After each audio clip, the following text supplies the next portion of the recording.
Kung magsimula. Yun. Sisimula ng recording natin. Dami akong jokes dun eh. Papadala kita ng maraming jokes eh. Pakatawa ka lang ng tawa. Yan. Record. Joke. Joke. Oo. Present Marami natin ako siya. dun. Gusto ko katatawa. Pinapadala na sa akin. My name is John Christian P. Narinig? May bilot yan. Nandiyan yung bilot ko. Hello. Naririnig ba? from BS Criminology. Narinig niyo ba yung video niya? Yes po, sir. Yes po, sir. Color pala yun. Hindi gulay, color. May Bobo. Nabobo yun eh. Hindi mo gulay. Pink. Color. Ibig sabihin.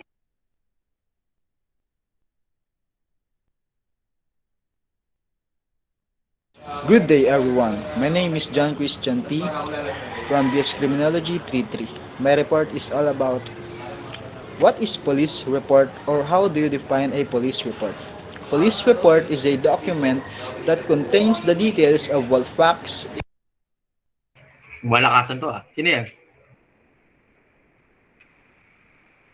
Sino itong unang reporter? Benite Pogi, sir. Sino? Suarez? Hindi, sir. Diyan niya, sir. Babalik yata, sir. Kabilite? Batali. Ito. Pogi, no? Yan talagang, yung ganyan dapat guys, ha? Talagang dinala niya yung report nila, oh. Yung talagang few fluent, no? Events, happenings of one incident. Nandiyan ba siya? O wala? Kabilite. Kabilite, no? Tama ba? Diyan, Yes po, Christian. Nandiyan ka ba dyan, Christian? Naka-in ka dito eh. Hindi ka nagsasalita dyan. Sir, hindi ko po sir naiintindihan po. Narinig mo kami. Hello? Signal niya. Okay, by the way, we proceed. This report is written by the responding officer that is present to the department for reviewing and filing it once it is finalized or complete. The next is what is the purpose of police writing? The purpose of it is helps to investigate and to pursue crimes.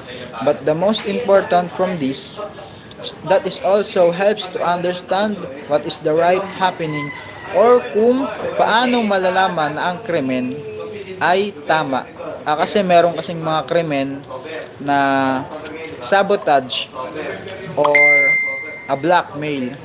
Kaya kailangan nating ma-finalize at saka malaman natin nasa tama yung krimen.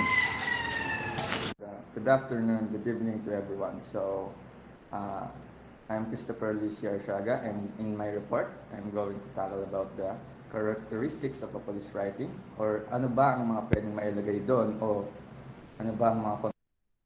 Yes, Suarez. Why are you raising your hand? You have a question to the reporter?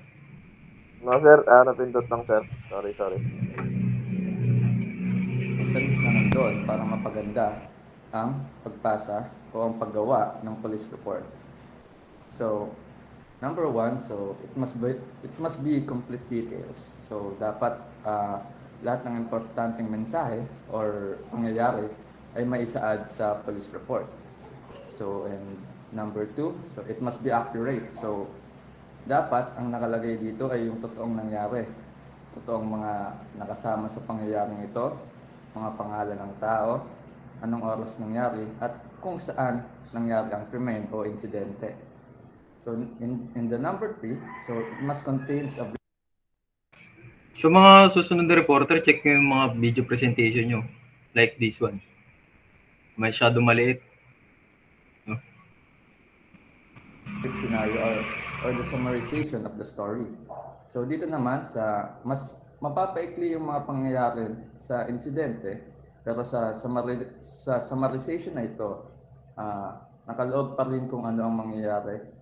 Pero mas kukunti nga lang ang nilalaman, pero mas maintindihan ito ng mga tagapakinig. So in the number 4, it must be clear. So dapat yung police report ay yung nakakapagkomunika ng epektibo sa mga tagapakinig. So dapat dito yung quality or yung purpose ng police report writing ay nakikita dito. So dito rin ay pumapasok yung mga pinipili natin na salita or word choice rather, or the organization of the sentences. So in the number 5, your police report must be courteous. So dito naman katulad lang rin ng kanina, yung it must be clear. Pero dito, mas pinupunto na dapat na sa pagsulat ng police report, you must have a polite or a considerate manner on communicating or on transporting a message on the audience. So dapat daw yung pagsasaad sa police report writing is yung parang nakakaantig basahin o pakinggan. So, good day. My name is Maria Christine Libalisi from Section 33, and this is my part of our report. So, here are the different uses of a police report. So, first, it is used as a basis for prosecution. So, with the accurate record of the incident, the prosecutor will review and examine the report and decide whether the suspect should be tried in court or not. So, ano nga bang importance ng accuracy ng police report? So, pag ang report ay hindi accurate at kulang-kulang o kaya naman ay may pasobra, malaki ang epekto nito sa isang case. Maaring may inosenteng tao ang makukulong dahil dito o kaya naman ay may mga kriminal na nakakalusot sa kaso dahil sa kakulangan ng nilalaman ng report. So, for example, Police Officer 1 submitted his report to the prosecutor at yung report hindi siya accurate. Ang report dapat ay patungkol sa away ng magkapitbahay. Ang nangyari, sinasaktan ni A ang kapatid ni B, kaya si B ay sinugod si A. So sa pangyayari na yon, si A ay napuruhan ni B. Pero ang nakalagay sa report ay pinagtulungan ni B at ng kanyang kapatid si A. So ang dating nito kay prosecutor, si B at ang kapatid niya, sila yung naging perpetrator. So si A, hindi siya makakasuhan tuloy dahil hindi inilagay sa report na siya ang nanguna at pinoprotektahan lamang ni B ang kanyang kapatid. So next naman ay statistical information. Very good example, Balise, no? Nakikita guys kung sino may future pagdating sa reporting. And also, nakikita dito kung paano nyo ba idala yung grupo ninyo. Very good. So sa statistical information naman dito, ang mga reports ay pinagsama-sama or ginather at itinotal ang bilang ng reports for a specific incidents like traffic accidents, gang war, burglary, or fire incidents. So, ang purpose nito ay para malaman kung ano yung kailangan ng isang city. For example, sa Bacoor, laganap dito yung akyat bahay. So, dahil mataas ang rate ng akyat bahay sa Bacoor, ang gagawin ng police force, magde-deploy sila ng mga patrol officers gabi-gabi para ma-prevent na mangyari ang mga akyat bahay or mabawasan ang bilang ng mga nag-aakyat bahay. So, dahil may patrol officers, ang mga magnanakaw ay hindi na itutuloy ang balak nila dahil takot silang mahuli. So, ang police force din, sila yung nagpapalaganap ng programs about awareness sa mga akyat bahay para ang lahat ay alam ang gagawin para maiwasan na sila ay mabiktima. So, ano ba ang importance ng statistical information? Pag natukoy kung anong lugar ang may mataas na crime rate, dun sila magde-deploy ng mas madaming officers or mas yung sapat para sa isang city. So, ang reason dito ay para mas mabawasan or mapababa yung crime rate sa lugar na yun. Kasi kung walang information, may possibility na mas mag-deploy sila ng maraming officers sa lugar kung saan wala namang gaanong krimen na nangyayari. Tapos ang nangyayari naman, mas kaunti yung officers na dinedeploy nila sa lugar kung saan may mas mababang or mas mataas na crime rate. So next naman is reference for development of operational strategies, policy change, and training program formulation. So sa prosecution, the report was used as a basis for prosecution. It helps the prosecutor to determine whether the suspect needs to be tried in court or not. So, dito naman, ang report ay nakatutulong para malaman kung ano yung kailangan baguhin at improve ng police force in regards of capturing fugitives or with the different assignments or different cases. So, As what is said in the example sa module, in the report, it was revealed that the responding team lost the fugitive in the mountains. With this report, yung ground commander, papalitan niya ang members ng team na may mas experience sa gubat or dun sa mountains dahil alam niya na may iwasan na mangyari na muling may makatakas sa police force in case na may magtangkang tumakas ulit. So, for another example naman, in the report, it was revealed that the negotiator made the hostage taker mad and it cost the life of 7 hostages. The negotiator failed to communicate properly with the hostage taker and he was threatening the hostage taker saying that he will be dead once he is out of the establishment. So dahil sa report na yon, mas maghihigpit ang kanilang commander sa training, mas tataasan pa ang standards para sa negotiation team to prevent na maulit yung ganung pangyayari at para mas maging effective pa din sila. So next naman ay source of stories by media. So with the help of the police reports, the whole nation is updated with what is happening in the country, no, every day. So dahil ginagamit ng media ang mga source na nakuha nila pa mula sa police as headlines. But the cons of media using the police report ay madalas na naiiba ang nare-report nila, causing fear and confusion sa mga listeners nila. May mga information din na dapat na hindi inalabas pero ito naman ay ilalabas and nagkukos ito ng kapahamakan sa pamilya ng suspect. So next naman, basis for performance evaluation. So as a public safety officer, you need to learn how to properly write a report. Hindi lang basta sulat. Dapat sigurado ka na alam mo ang nilalagay mo at ito ay kompleto dahil ito ay titignan ng iyong superior. Para maiwasan na ikaw ay masabihan ng mga words na ayaw mo marinig like bobo, tanga, ano ba yan, di ka nag-aral. Roy, all student here, narinig ba ako? Hello guys. Yes, sir. Announcement lang all the report that you given to me, ongoing tayo sa meeting, no? Ongoing recording din tayo, and also I give to my sa YT channel para mas kung meron kayong gusto makita sa mga report nyo, kung gusto nyo ma-review yung mga report ng iba, pwede nyo makita yun dun guys, no? Allow me to introduce that I will be posting this, all the reporting that you give it to me. Okay ba yun? Naririnig ba ako? Yes po. Sige. Para aware lang kayo na ipopost ko to sa aking YT channel, no? Because very ito yung makakatulong din pagdating sa pag-aaral nyo. Not only pag-aaral nyo guys, no? In the future events na yan, pagdating ng mga first year, second year, third year, na sila naman, meron akong mababahagi sa kanila. Ito yung mga senior nyo, ganyan sila mag-report, no?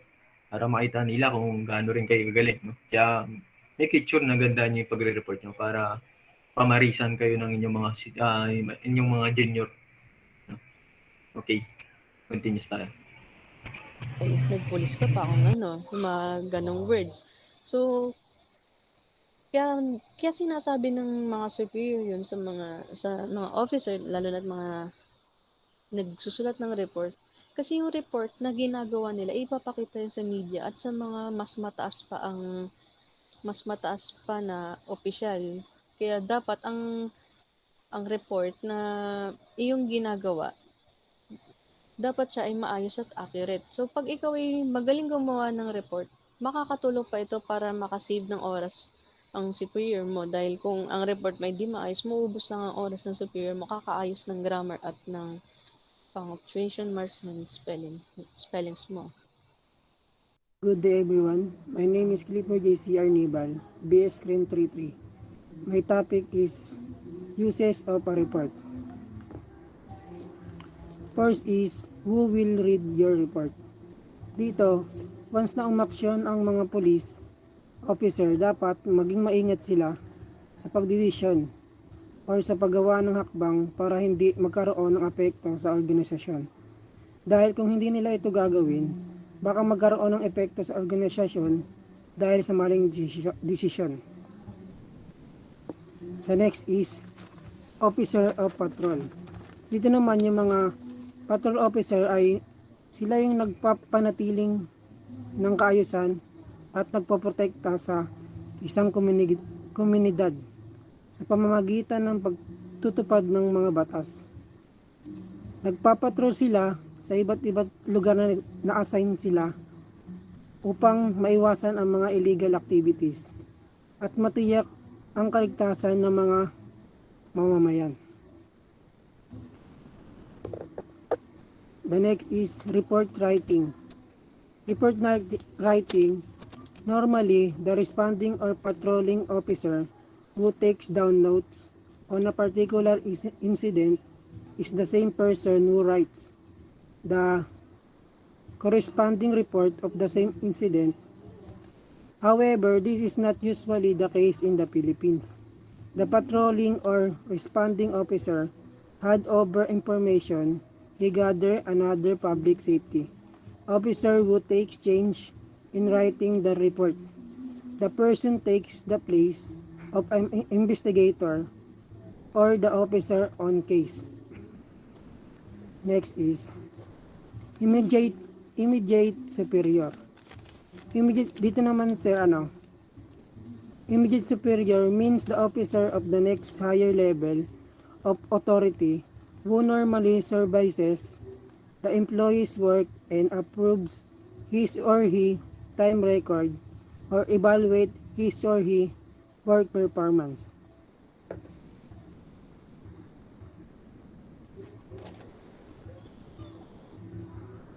The next is station chief. The chief of police is where the buck stops the moment of a subordinate submit his or her report to the chief of police or any superior for that matter. The report belongs to the chief of police and no longer belongs to the subordinate who write it. The chief of police assumes all the responsibilities from the time he or she scribbles his signature in the final report. The last is department level. Dito naman sir, kapag may na-encounter silang kaso tulad ng scandalous or shocking sensitivities ng mamamayan na posible na mahawakan ng chief of police ito. Pero pag hindi kinaya aksyonan ng chief of police ang ganitong kaso, ay mapupunta ito sa provincial or regional direction. Pag hindi ulit ito na handle ng maayos, mapupunta ito sa SDILG at hindi pa din kinakayang aksyonan ng SDILG yung Security of Department of Interior and Local Government, ay mapupunta na ito sa Chief of Executive para mabigyan ng magandang action ang kasong ito. That's all. Good day everyone, I'm Ryan Tantoy from Base Criminology 3.3. I will discuss the uses of our report. In Congress, when a sensational crime hooks the attention of general public, a copy of the police report is summoned by oversight committees of both houses of Congress. Example report is the case of 2010 Luneta hostage taking and the hazing incident of Asio Castillo. Next, in National Prosecution Service, the prosecutor, or also called the fiscal, evaluates the written police report for inquest and preliminary investigation, and then the prosecutor decides. The prosecutor may evaluate the case for trial or disregard the report or call for re-investigation. Next, in Court of Justice, the police written report is sufficient and vividly narrates the incident and the involved persons and the evidences. Next is Prosecution and Defense Counsel. In Prosecution and Defense Counsel, the police report is handed to counsel at the time. the complaint is lodged before any judicial body. Next, in media. The media personnel are gathering information from the police station. Example is the case of Christine Dacera. The Philippine Constitution guarantees the freedom of expression. The reporters and journalists writes in piece based on police written report. And lastly, public and private agencies. In public and private agencies, the public safety officer report goes to the individual and private companies' purposes. Accordingly, false or inaccurate reporting shall have the damaging consequences as the public opinion formed out of the inaccurate information will expectedly be biased against the perceived to be disadvantaged in the report. Good day everyone. I'm Beran Jonah Janbi from BS Criminology 33, and now I will discuss the report writing process. The report writing process has 4 stages that are pre-writing, writing, evaluating, and finalizing. In pre-writing, there are 3 things that we must do before we write it, and that are gather facts, record, and organize facts. First, we need to gather facts. Why we need to gather facts? We need to gather facts or information that are reliable and we gather from the witnesses because gathering facts is the important part of the report writing. Second is record or recording. We need to record the information that we gathered from the witnesses using our notes or cell phone. Why it is important to record the information that we gather? Because if we don't record the information, there's a big possibility we may forget some part of the information that we gathered. Thank you. Hi, my name is Astor John R. Aglibot from BS Criminology 33, and I'm here to discuss the writing process. So the writing process is, there are 6 steps. First is gather facts, records, organize facts, write the draft, and evaluate report, and rewrite and finalize. So the third one is organize facts. When you're organizing facts, you need to create a list. Don't worry guys, ibibigyan natin yung PowerPoint presentation nila. Pero maganda yung report nila guys, no? Yung PowerPoint na talaga. Doon na nga. Ano bang ginamit nyo dito, Balise? Isa lang. Reporter. Ito, short. Cellphone ba yan o ano kayo? Sa cellphone ba gamit nyo? Or PC? Any from the reporter? Yung ginamit ko sa yung VL po. May isa pa Hindi ko po kasi siya ma-edit sa ibang app, sir. Kasi ang limit lang po niya ay 5 minutes. Kaya doon po ako ano. Hindi ko rin po alam na ganyan po pala kaliit yung kalalabasan nung video. Sorry, sir. Sige. Pero by the way, maganda yung report nila guys. No? Na ano lang, pero talaga nandun, solid na. Yung magandang report talaga. And also, ibibigyan naman natin yung PowerPoint, don't worry, para makita nyo. Also, pakinggan nyo na lang guys. No? And may notes naman tayo, pwede nyo tingnan. Okay. And place on a priority on keywords or information. So the fourth one is write the draft. Write the draft. This is an overview drafting. If the process of actually penning the power of words, you will produce numerous drafts of your paper as a part of the writing process. Good day.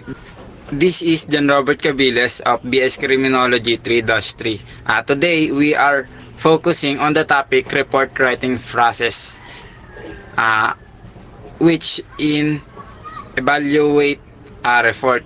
In this area, we must evaluate the report in report writing process because in order for us to know all the facts and the negative side of the report so that we can evaluate for the perfect and qualified report. And also there are report and finalize.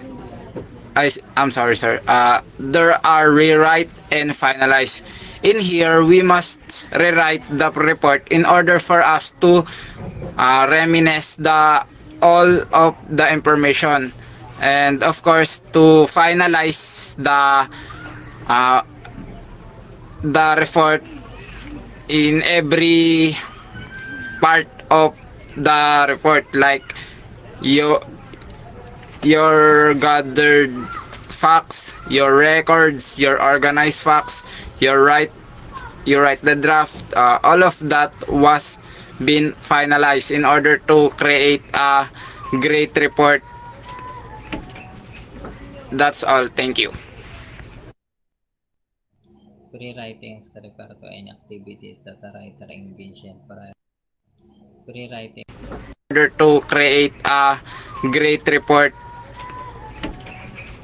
That's all. Thank you. Malakasan yun. Sino yun? Pre-writings refer to any activities that a writer Sir, ako yun, sir. engaged in prior to actual writing of the draft in writing class. Malakasan yung part mo dun, ha? Parang konti lang sinabi mo. Brainstorming, okay.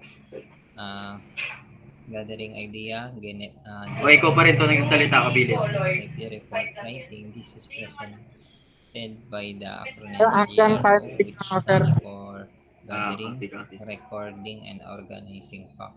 Pre-writing is a preparation process that you can complete before you actually write in your paper, essay, summary, or police report. Pre-writing helps you organize your thought, plan your research or writing, and clarify your thesis and police report. In the order of importance, the pre-writing stage is the most critical part of the writing process.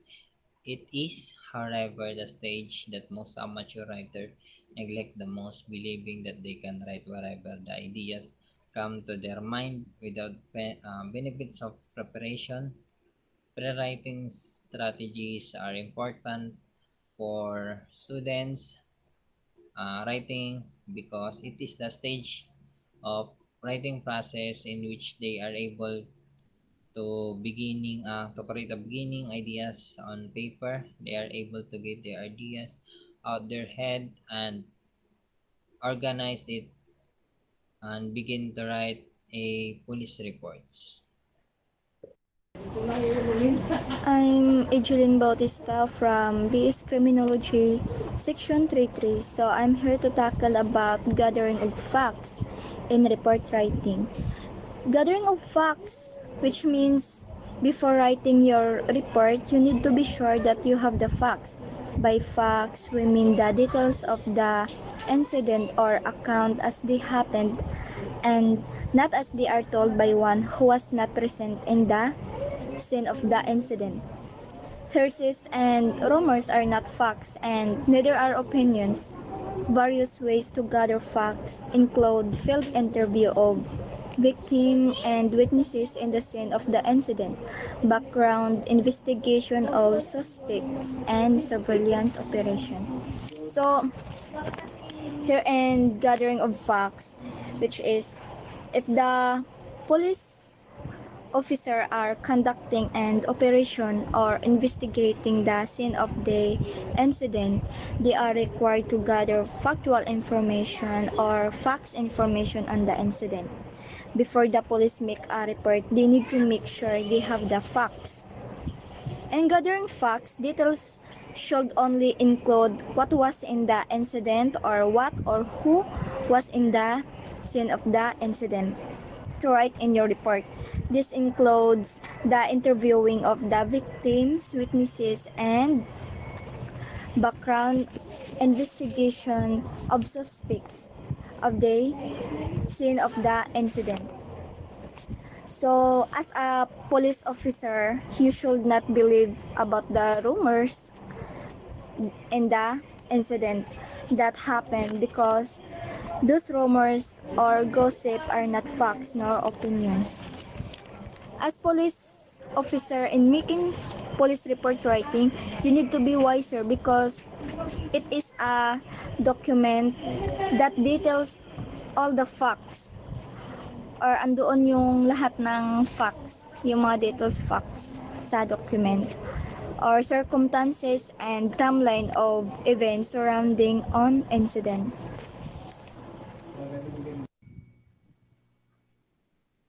Um, Hello, sir. My name is Kemark Villanueva Baudo, and my report is recording and organizing and note taking. Note taking. In the police report, it is very important to you to note take or note taking na tinatawag. For example, pagka sinabing note taking, pagkadating mo doon sa crime scene, mag-start ka na mag-take note ng mga relevant items. The purpose of note-taking para merong record storage na tinatawag ng mga pinagtaguan mo ng mga information o ng mga data. Sa crime scene, may mga dalang tickler o notes ang isang police officer sa mga record niya at ayun ang tinatawag na note-taking. And then the building blocks. Makakatulong sa iyo sa pag-create ng facts sa iyong report and it is a aid to a memory sa iyong note-taking. Kailangan ito ay readable and again, it should be accurate and concise also. Sa note-taking, dito lahat sinusulat yung mga pag-gather ng evidence at kailangan readable o mabilis o madaling mabasa ang iyong sinusulat. And record and organizing. Ang mga nilalagay sa recording at organizing ay para sa mga for example na template ng pre-writing sa mga pagkakasala laban sa mga tao, mga pagkakasala laban sa mga ari-arian, aksidente sa sasakyan, at mga reklamo o insidente na maaaring maging kapaki-pakinabang sa pagsulat ng mga spot report o opisyal na mga ulat kasunod ng format ng memorandum. Ang mga template na ito ay maaaring mag-iba mula sa opisyal at aktual na template sa field, ginawa lamang para sa pagsasanay sa pagsulat na at layuning pang-edukasyon. Kaya nang naunang ipaliwanag, ang mga ito ay nagsisilbing mahalagang kasangkapan sa pagtatala at pag-ayos ng informasyon sa recording at organizing. Sino yung nagsasalita, guys? Ako po, sir. Very good. Ang ganda yung deliver mo. Sige. Ang ano lang, yung PowerPoint sayang. Pero balisi pa, ayos na lang din para ibigay natin sa mga classmates.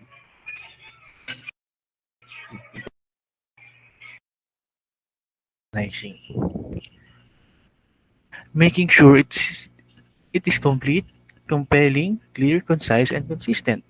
Record the facts and every important detail of the case. Ensure completeness. The account includes sketches and diagrams, list the evidence found, their nature, condition, and disposition. Photographs are easily taken these days with the use of mobile gadgets, which, when used properly, help us boost our work and productivity. And that's all. Thank you.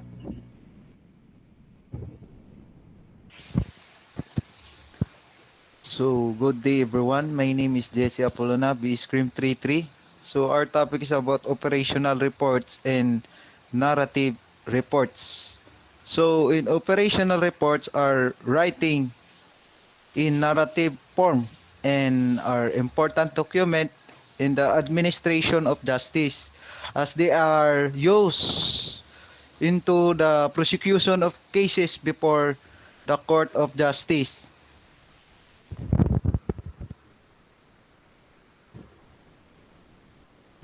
A public safety officer does two things: the operational report and administrative report.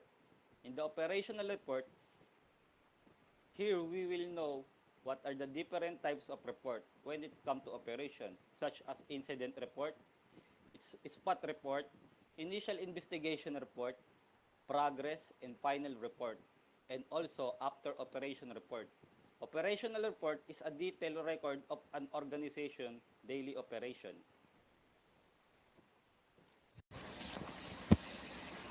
So, in administrative reports are writings only for intra-agency are uses are basis for administrative decision.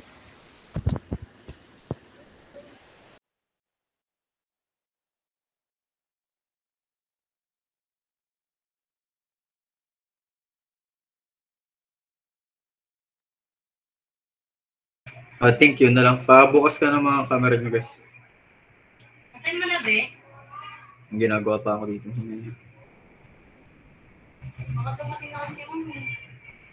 Tumong may klase ako eh. Okay pa, bubukas lang. Wait lang.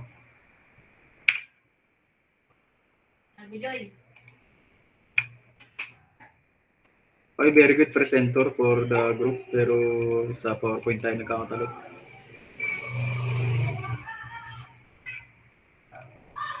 Pero overall, maganda naman. Okay, announcement, a little announcement for our midterm examination. I already give the time and date of our examination. For the... Ano bang oras dito? Share my screen.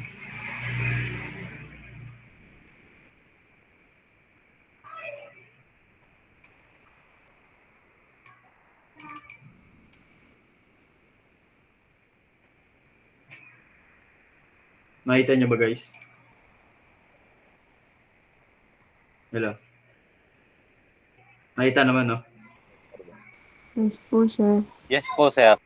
Third year student, dispute and resolution in crisis incident management, or the first title. The course code is CRIM 6. Ang oras po ng exam natin is November 6, 2021, 10 a.m. onwards. Pero usually guys, 11 a.m. yan. No, dapat matapos yan. Pero in live examination guys, this is a PowerPoint presentation. So that you have prepare a piece of paper na kung saan magsasagot tayo. 1 to 100 yan. Tapos also in Technical Writing Report 1 or CDN 5 is November 5, 2021 po yan. 11 onwards din. 11 a.m. onwards, pero usually 11 to 12 yan. Since marami kayo, 3-1, 3-2, 3-3, hindi ko pa alam kung paano yung magiging sistema nyo kung nagkataong ganun karaming student na papasok sa Google Meet. Pero huwag kayong mag-alala guys, kasi gamit ko ay email po ng Cab Subacor na kung saan binabayaran po yung Google Meet na yun. Na kung saan anything ay walang limit po yan. Kahit ilan po pumasok sa Google Meet. Alam ko maximum pwede 200. Binilang ko third year hanggang 90 lang naman. Kaya abot talaga yan. May first rule sa ating midterm examination. No excuses.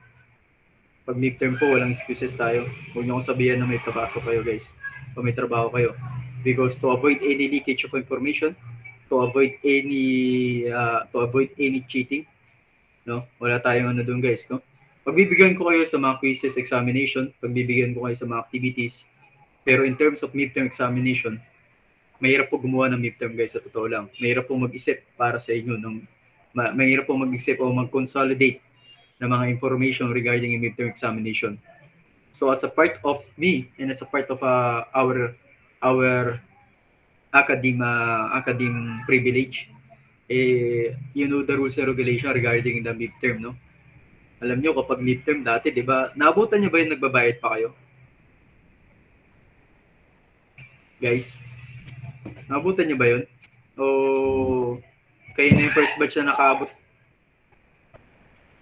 nakaabot ng libre? Second batch sir lang nakaabot ng libre. Bayad ng print. Kayo na yung batch na nakaabot ng libre. Second batch na kami sir. Ano? Second batch. Second batch. Ibig sabihin yung first year ay may ano pa. Yung fourth year ngayon sir, sila yung unang libre. Okay. Di ba? Sa midterm dati, alam ko kasi dito sa amin yung midterm namin guys, may bayad kami yan eh. Bago ako may pag-examine. Ngayon, pag hindi kami magbabayad, may it's either a promissory note or dadami yung note mo talaga doon para makapag-exam ka lang. Hindi napakaswerte nyo yung midterm. Hindi na kayo nagbabayad guys, no? Dito sa midterm natin, yan, rules and regulation. Do not absent to the midterm examination. Also, do not late. Kasi kung ano lang po yung maabutan nyo, yun lang din po may sasagot nyo. And also, before I start my examination, I'll make sure na dapat nandun na lahat. Kasi kapag nag-start ako, hindi na ako mag-accept po ng kahit anong student kapag nagsimula ang ating midterm. Okay? Always remember our schedule. November 5 for Technical Writing Report 1. November 6 for Dispute and Resolution and Crisis Incident Management, or the CRIM 6. Okay? This is 100 question for all for the two. This is also a major subject nyo. 3 units tama, no? 3 units bawat isa. Tama ba? Hello? Hello guys? Yes, sir. Okay, 3 units yan guys, no? So make it sure na talagang pumasok kayo, no? Any form na hindi kayo makakapag-exam guys. It's not my fault, but also your fault kasi as a student, no? Hindi niya pwedeng kutiran na sa trabaho kasi alam ko naman may kanya-kanya tayong trabaho. Meron din kanya-kanyang pinagkakabalaan o pinagkakitaan para makasurvive. I understand that. In my quiz examination activities, all the reason, I accept that.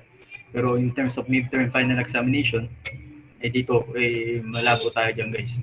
Pag hindi tayo nakapag-take dyan, wala po tayong special treatment dyan. Talagang ibablanko natin yan guys. Nagkakaintindihan ba tayo doon? Yes po, sir. And I know that you know the rules and regulation regarding the midterm. Hindi na po kailangan pa ulit-ulit sa inyo ang mga detalye pagdating sa bagay na yan. Hindi po kasi mahirap po kasi gumawa ng midterm, lalo na kung hindi ka nakapasok doon, panibagong exam na naman yun. And to be fair to the others. Okay ba yun?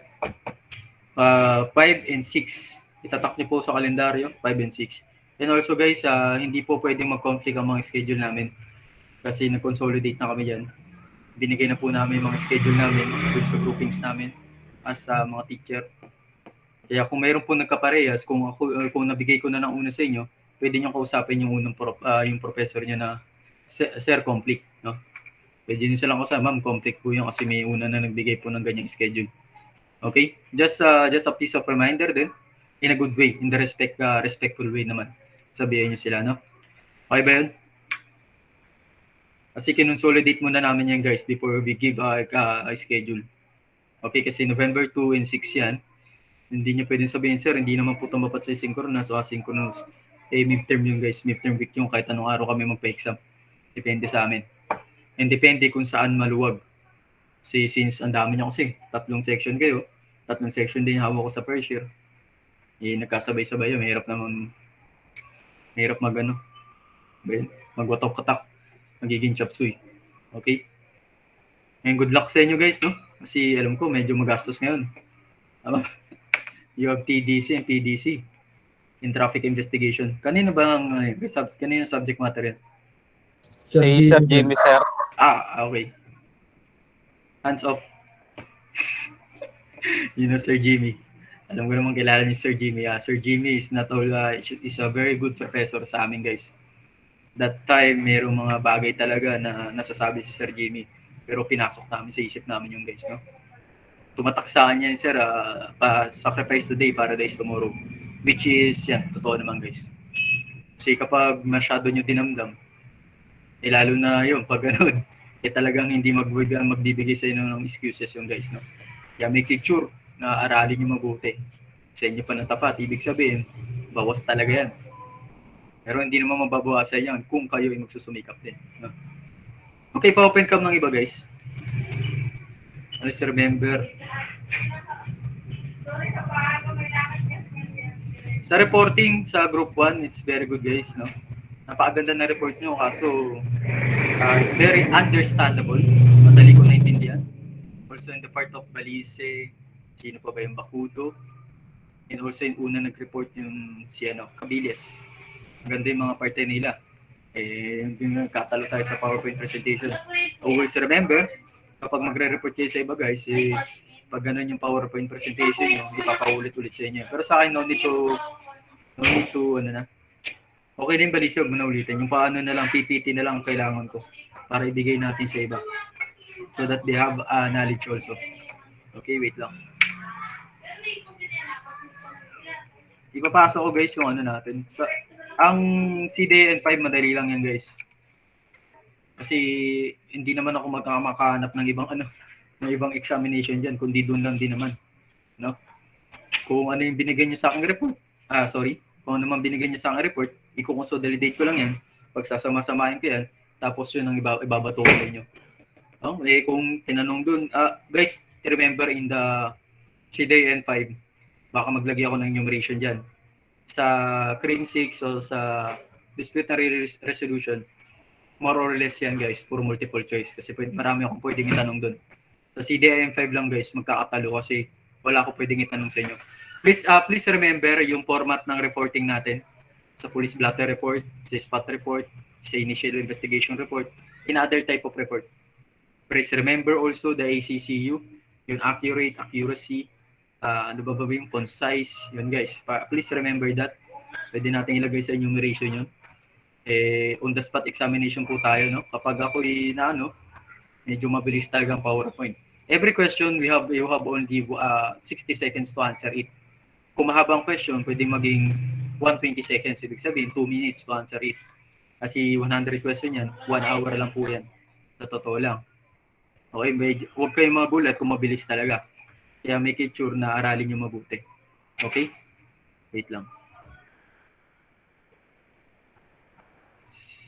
329.